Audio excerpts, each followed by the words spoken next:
Welcome and thank you for joining us. You're listening to the Beyond 50 radio program. I'm Daniel Davis. On the program today, we're going to be talking about something that all of us inevitably encounter throughout our lives, and that is grief. And certainly as we get older and approach midlife, I'm certain that most of us have probably grieved more than most of us who are younger than that age. On the program today, we're going to be talking about a master class in living and dying. Orphan Wisdom is the website, and joining us here on the Beyond 50 radio program today is our guest, Jenkinson, and we'll be talking about his work with dying people, which is featured in an upcoming documentary titled Grief Walker. I'd like to welcome to the program, Jenkinson. Stephen, how are you today? Hey, Daniel, pretty good. How you doing? I'm doing pretty good. How did you get started in this kind of work with your life? Work like this you have to get dragged into. Nobody in their right mind chooses something like this. Or you could say there's easier ways to make a living. Mm-hmm. No, but what happened was, to locate it to a particular time and place is, I was approached over a course of about 18 months by a person I knew who worked in a big hospital downtown, and she wanted me, as she put it, to take these men off their hands. That's how it started. The most of the staff, women then and now, in most hospitals, and they had these men who were either husbands of people who were dying or sons of, and so on, and the women staff people were terrified by these guys. And I said, well, what's terrifying about them? And they said, well, they sort of divide up into two groups. The first group is hostile, belligerent, aggressive, and so on. I said, oh, that sounds pretty rough. Okay, what about the other group? She said, oh, they're much worse. And I said, how worse? And she said, they don't say anything at all, which was much more unnerving, I guess, for everybody concerned. So would I take these guys, would I just do something with them, from a sort of, quote, counseling point of view?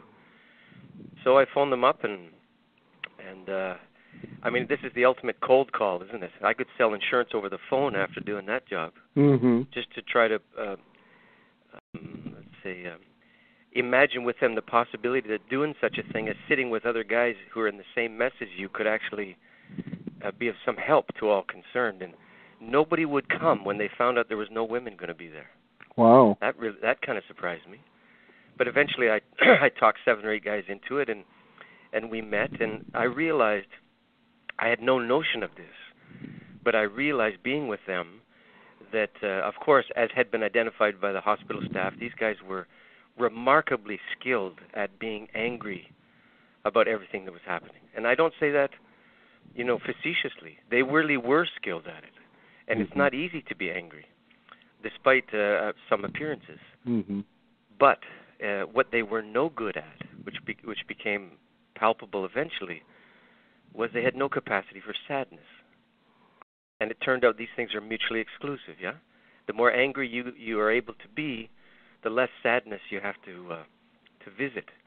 And so they renamed our meeting Sad School. That's what they called it. And I was supposed to do it about 6 weeks, and it lasted 18 months. Mm-hmm. And I guess that was the beginning. Mm-hmm. Now, it's interesting because you just said something that I think our listeners should come to understand. First of all, that grief is a skill. Yeah. That grief and the love of life are the same thing because they come from the heart. Kind of describe what you mean by that. Well, the first one, grief is a skill. This is a formulation that I made years ago to act as a kind of an antidote to the... if I say to you that the culture that I'm from, and perhaps you are too, is fundamentally a death-phobic culture, I'm guessing you probably wouldn't argue with me too much, and most people don't when I say such a thing. But it has a sort of corollary that's a little harder to recognize and a lot more challenging to agree to, and that is that the same culture is profoundly grief illiterate. That's what I call it, grief illiterate. I use the term illiterate because I think a redemptive move that we have to begin to make is to reconceive of grief not as something that happens to you. When it's psychologized, when the counselors get a hold of grief, they talk about it in a hyphenated way as grief and loss as if these things are joined at the hip. That grief is detonated by loss, that loss has to be there first, and that you have to agree that you've lost in order to engage in any kind of grief. And then, of course, when the counselors get a hold of it, the idea is that grief has a best before date on it. You're only supposed to do it so long. You're only supposed to let it go in so far. And the measure of whether or not it's gone on too long or gone too deeply is if it messes with your day. I mean, think about that for a second.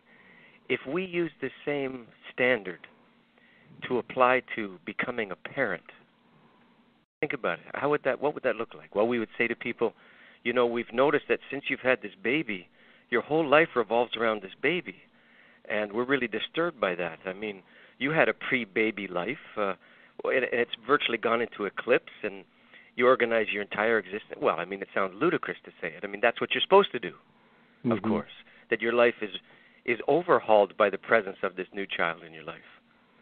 And grief has the same substance, you see. The ability to be a parent, that's a skill. It's not an affliction, although it can be rough sometimes. And it's the same with grief. Grief is a thing to be learned, not a thing to be endured. It's not a coping strategy to grief. Grief is a willingness to be engaged by deeply unwelcome things about what you know. So, but in a culture like ours, especially a psychologized culture, grief's kind of an affliction that's intruding from the outside, and is not really supposed to be a regular part of your life. And your life's supposed to be generally good, and grief somehow messes with the recipe for a good life. That's the misapprehension. And what I've been teaching for years is that grief is a kind of midwife to a deepened understanding of what it means to be alive, to be human, what it asks of you, and so on. Grief is a way of becoming alert. And I don't know that there's many other ways to come to that kind of alertness, frankly. Now, let me ask you, is it possible, you know, one of the things you were just talking about is, for instance, in our society, how we deal with grieving, I guess. It's kind of a grin and bear it, you know, big girls don't cry, you know, just, you know, try to get through your day, you know, you'll get over it. All these words of wisdom everybody seems to have surrounding somebody who is grieving from a loss, let's just say. How different is it in other cultures around the world when it comes to grieving? Do they actually teach this skill? Is there a rite of passage that helps to do that? What is that like? Now, to answer a question like this, I have to generalize like mad, but in order to be able to say something about it, the cultures that you describe, what they do is they, rather than educate their kids about grief, which is, in our understanding of educate, is to instruct. But in cultures like this, you're not instructed in grief. You're kind of radiated by it, meaning you're exposed to it ongoingly. You know? And the consequence, especially you're exposed to it in, let's say, a ceremonial context. By the time you reach puberty, the ceremonial context revolves around you, of course. And the whole thrust of initiation of kids of that age is to end their childhood.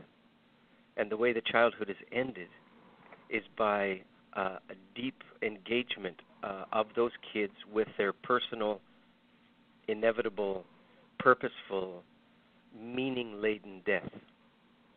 That's basically how it happens. The mechanics of how that happens differ from culture to culture. But kids are introduced to their death as a prelude to them becoming full members of the village and full human beings. In our understanding, the longer we can protect kids from that very news about their own death, the happier and fuller life they can have. That's our prejudice. Now, what is different in how the skill is taught versus just doing this naturally? I'm not sure what you mean by naturally. Well, because we're inherent with the emotion to grieve. it's loss. It's the way that you deal with something like this. But yet it sounds like it's a skill to be learned. So where are we missing something here? I think our, particularly in these times, probably since the late 60s or so, we're enamored of this idea of natural. Okay. The reason I never use the word is when they start selling you toilet paper and toothpaste using the word natural, I think forget it. You just can't do anything with the word anymore, at least for a generation or two. But if we go with it for a sec, natural the way you mean it means kind of inalienable and inevitable and indwelling and unconquerable kind of thing. None of those things characterize grief. In other words, you're trading on the idea that grief will happen in a circumstance that prompts it. And my experience, personally, professionally, on all the travels I've done, is that there's nothing inevitable about grieving in a grief-soaked circumstance. I mean, I don't know how many funerals you've been to, for example, but there's a lot of grin and bear it's. There's a lot of stiff upper lips. There's a lot of be strong for the sake of the children. These things are recipes for not grieving, man. And, the fundamental reason, nobody chooses not to grieve, to be honest, not in my experience. It's profoundly unhealthy, obviously, not to grieve. I know a indigenous language that has a word that in the dictionary is translated into English as tumor, as in, cancer, tumor. But the faithful translation of the word means hardened sorrow. You see, so the understanding of a grief is buried right into their word for tumor. And there's a warning in it, isn't there? And the warning is, keep your sorrow liquid and you will be healthy by definition. But if your sorrow begins to harden by virtue of your unwillingness or your inability to grieve, the consequences for you will be dire. And, eventually our kind of top-heavy scientific culture, the researchers, they'll corroborate this eventually. This will be found, this will be, be in the scientific literature, and then people will be scrambling to program grief. But until then, we might take it from people who know better about these things than we do. And that kind of word etymology helps an awful lot. So grieving is something that you can't learn by believing that you, quote, already have it inside you and all it has to do is come out, any more than the ability to love is something that you're born with. It's absolutely not the case. What we have to do in the course of our young life, hopefully, is learn how to love, yeah? And I don't mean that there's not feelings, impulses, and things that gather around. Of course there are. But we're talking about a very profound, a very redemptive skill in the ability to love. It needs a lot of practice, God knows. You just don't come out of the chute knowing how to do it. And I think the fundamental way we learn how to do it when we're younger, if we're lucky, is that we're on the receiving end of other people's love first. And that sends up a little shoot of worthiness inside us that somehow being on the receiving end gives you a sense that maybe you are worthy of someone else's love. And I'm just suggesting to you that grief functions in exactly the same way, that your capacity to grieve derives from people's willingness to exercise grief around you and to have you included in that. So, for example, if I went away to Europe when I was a kid, as many people do, I guess still, and I remember when I got home X number of months later, my mother came and picked me up at the train station, and the way she ran towards me and the way she'd grab me without saying a word, and she cried and cried like she'd never thought she's ever going to see me again, that's grief talking. See? And when you're grieved over like that and your shoulder gets wet from someone else's tears about the fact that you've reappeared in their life, that's how you begin to learn it. That's how it begins to stir inside you. You see, there's no loss in that story, is there? No. but there's tons of grief, isn't there? Mm-hmm. Because grief is not, it's not best understood as sadness, as a synonym for being sad or miserable. Grief, at the end of the day, is a kind of radical moral intelligence about what it means to be alive, and your realization that it's not going to last. You see, there's no assurances about your life, and so your ability to be happy can't be predicated on your life going fabulously well. Your ability to be happy has to be predicated on the realization that no matter how much broccoli you eat, it's not going to last. And your happiness has to be derived from that. Now, there's no loss in that, you see, realizing that you're going to die, is there? Unless you want to say, well, I lost my certainty that I was going to live forever. Well, you never had the I'm going to live forever, did you? Right. But you didn't lose it. What happened was you grew up a little bit, and it hurts to grow up. And the hurt is part of the grief that I'm talking about. That's why I call it a radical moral intelligence about life. That's a lot to say in 4 or 5 minutes, isn't it? You're doing a great job, my friend. You too, man. Stephen, I'm curious then. It sounds to me like as people could embrace grief, if you will, this is a process that's inherent in all of us. It's a tool, if you will. Is that it can also be a way for us to learn to, I guess, open up, let go, and just enjoy the roller coaster of life all at the same time. Well, it has a bit of a casual sound to it, the way you've characterized it. Maybe it happens that way. In a fitful way, it happens that way, I'd say.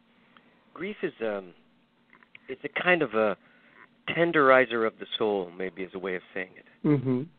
It kind of leaches out that goofy heroism that so many North Americans are so addicted to.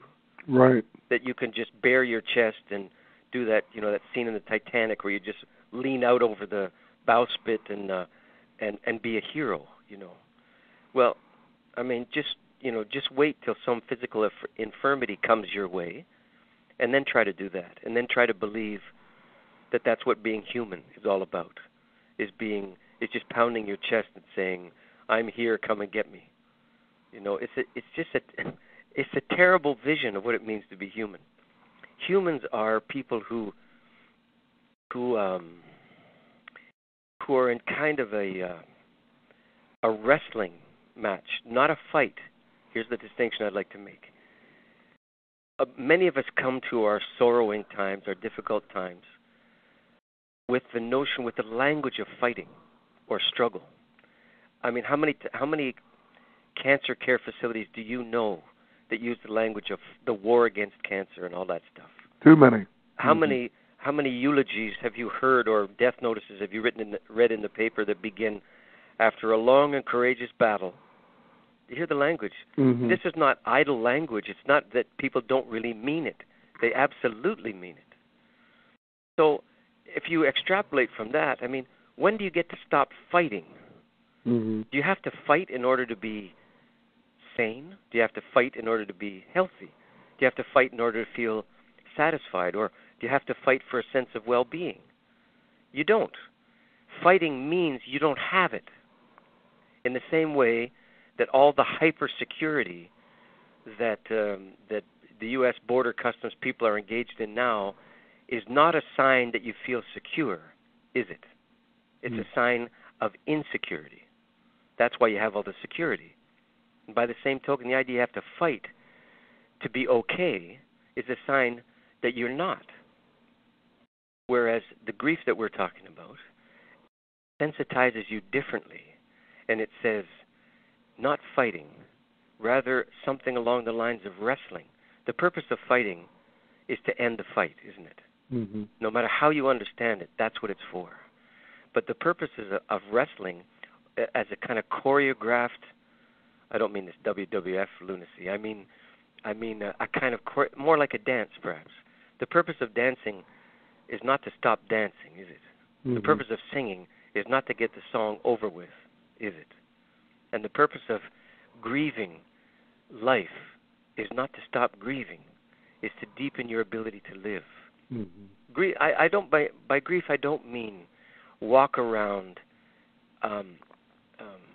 in the burden of it every waking moment. Of course, I don't mean that. But the advice that so many people who've received a terminal diagnosis get goes something like this: I would recommend that you go home and live as normal a life as possible given the circumstances. Really. And what would the circumstances be? That I'm dying, for crying out loud. How normal do you propose I should be given this news?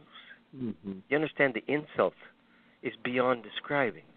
It just sounds like cheerleading, but it's actually insulting, because the rest of your life has to be lived in the presence of the fact that you're dying. And that, in a sane culture, is called a skill. But in a demented culture, that's called an affliction.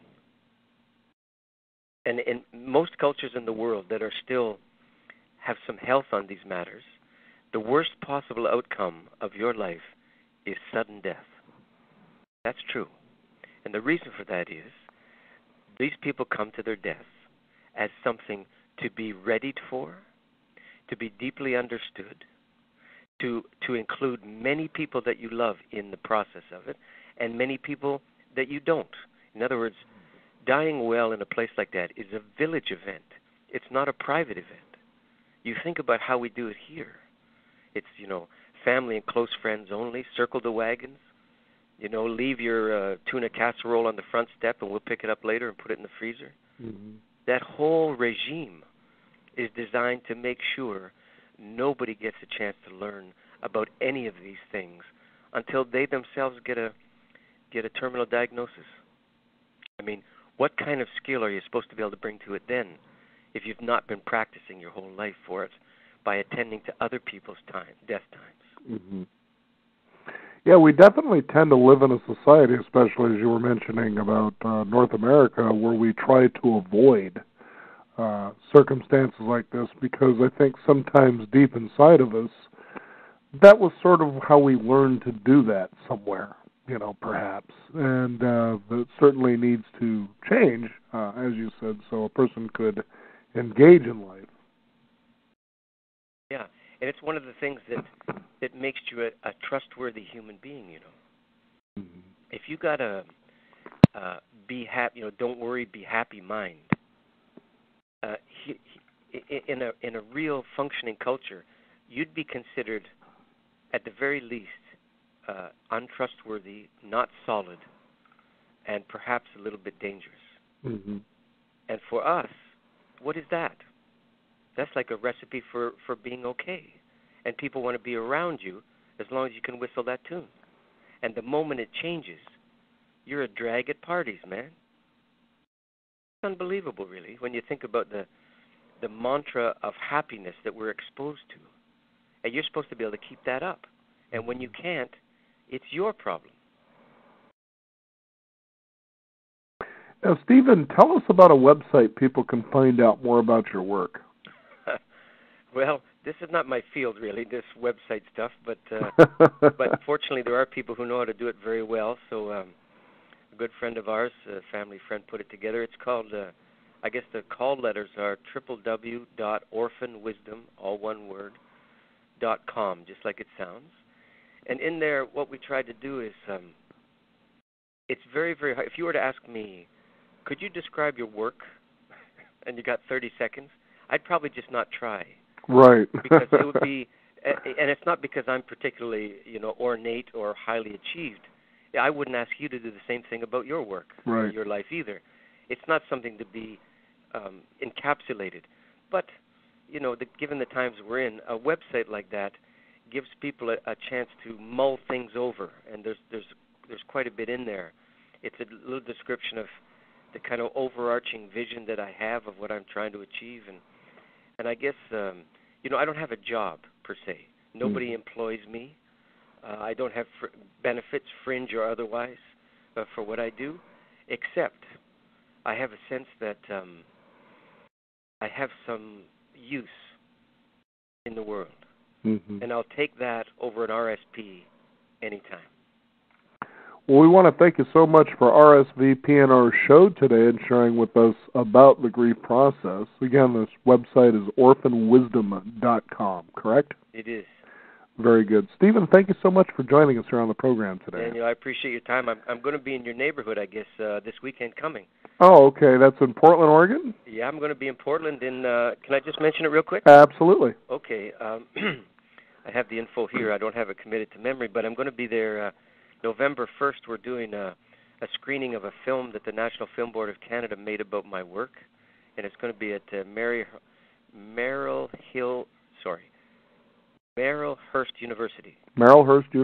In the Flavia Salon. Very good. In Maryhurst, Oregon, and then the following 2 days, November 2nd and 3rd, we're going to be doing a teaching based partly on some of the things you heard about, but it's mostly about learning how to become an elder in a time that rewards nothing but youth. And if people are interested in finding out how to get there or more, they can contact the person who's put it together. Her name's Karen Paul, and her number is, I don't think she'll mind, I hope not, 503-288-1641. And I know there's still room to get in if people want to. Well, very good. Stephen, thank you so much for joining us here on the program. Daniel, I appreciate your time, too. Thank you. You betcha. We want to thank you, the listeners. Find out more about that by visiting us at Beyond50Radio.com. That's the number 50. We want to thank you for tuning in. This is the Beyond 50 radio program. I'm Daniel Davis, and remember, live your day past halfway.